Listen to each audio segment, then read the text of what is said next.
Hello, and thank you for checking out my video, So You Want to Be an Entrepreneur. If you've been following this video series, then you know that it is a 5-part series for entrepreneurs and aspiring business owners.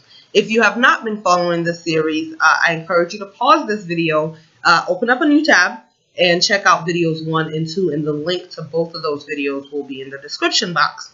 For those who have been watching, thank you so much for watching all 3 videos. Thank you for sharing them. I hope that they have been helpful. I hope this video is helpful as well. If you do find the information helpful, please share it. Comment in the comment section. Connect with me on social media. I'm on Twitter, Facebook, LinkedIn, Instagram, Pinterest.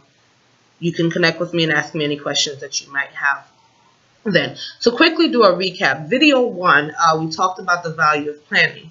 And so not just leaving your ideas, business ideas, nonprofit ideas in your head, but actually jotting them down as a way to make sure and ensure that you actually execute.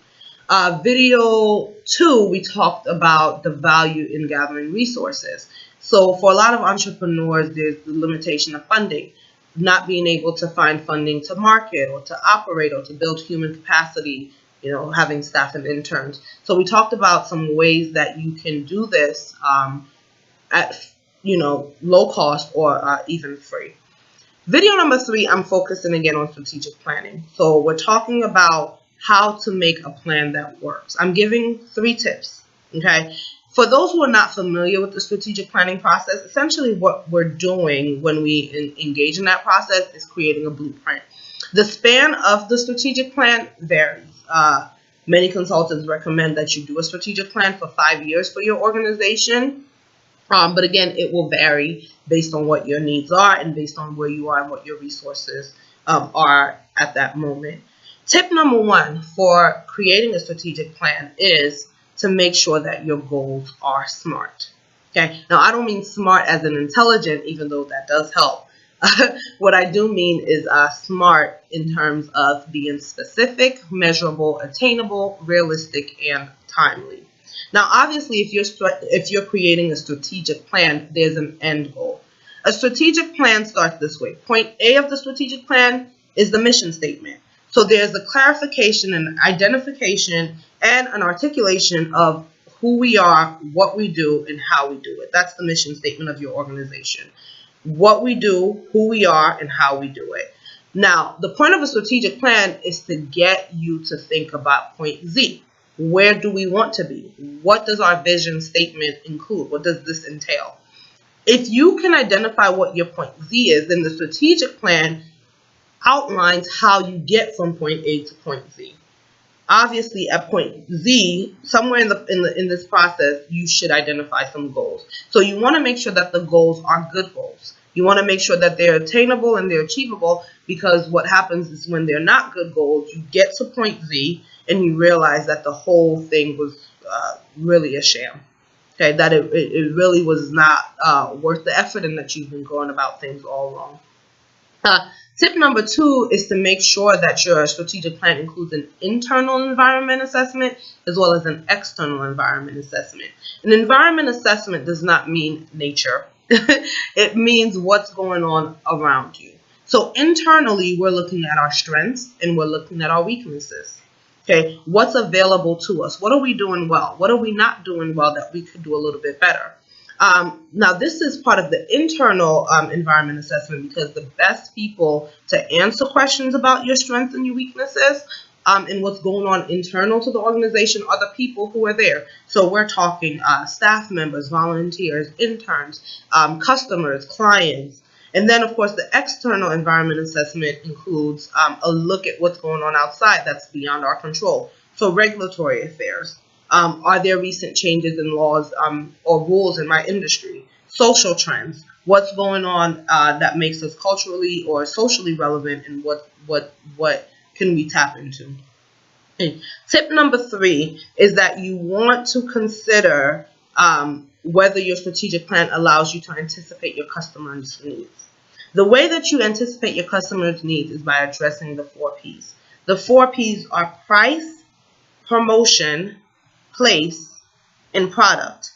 somewhere in your strategic plan, you should be addressing what your customers' needs are. Now, there's several different objectives that will vary depending on the type of organization that you are. So you may want to consider financial objectives, marketing objectives, operational objectives, capacity objectives, customer needs objectives.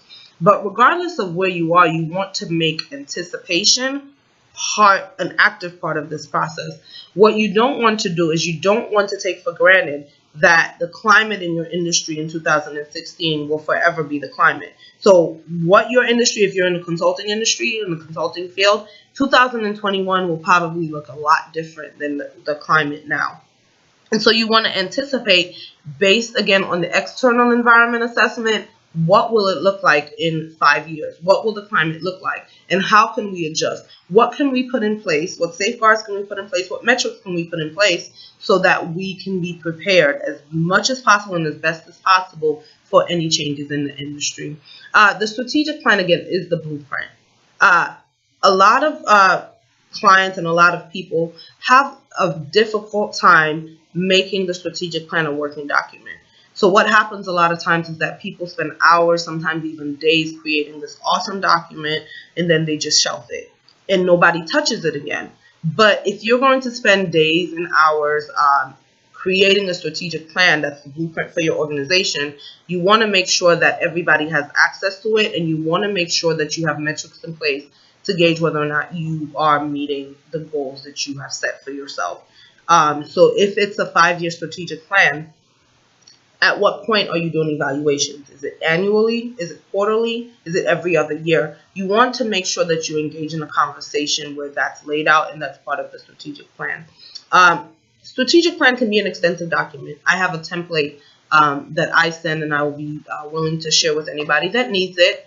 And it's a 16-page template, which allows you, again, to identify and clarify your mission statement. It allows you to jot down what your vision statement is, and you have to know the difference between the two, the difference between a mission and a vision, and then everything in between. So the objectives, again, the metrics that you have. It allows you to include your KPIs, so your key performance indexes. Okay, how will we know when we've achieved success? A lot of people leave their strategies and their plans and their goals to chance.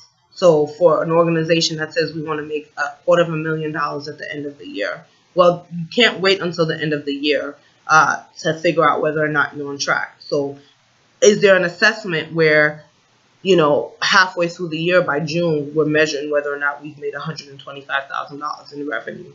Because if we're not on track for that, then that probably is going to throw our plans off. So you want to make sure that you are developing a good strategic plan that, again, includes SMART goals, so specific, measurable, attainable, realistic, and timely. That includes an internal and an environmental, internal and external environmental analysis, and you also want to make sure that you are anticipating the needs of your customers. Kind of as an aside, you want to keep in mind that your customers are not just the people who are paying for your services. These are people who are potential partners. These are people who are potential subcontractors. Okay, so you want to anticipate the needs of everybody that you will be engaged with, because they have the potential to be a customer in one way or another. Again, I'll be happy to share a template with anybody. If you have a question, please do feel free to contact me. I'm on social media. Again, you can write it in the comments section. I'd be happy to share any additional resources that I have. There's so many additional things that I could add about a strategic plan, but I will leave it here. Please check out our website. Our resource page also has some information on strategic planning. So do not just wait until the end of the year to get excited about it. Do not just wait until December or January, the beginning of a new year, to get excited about strategic planning.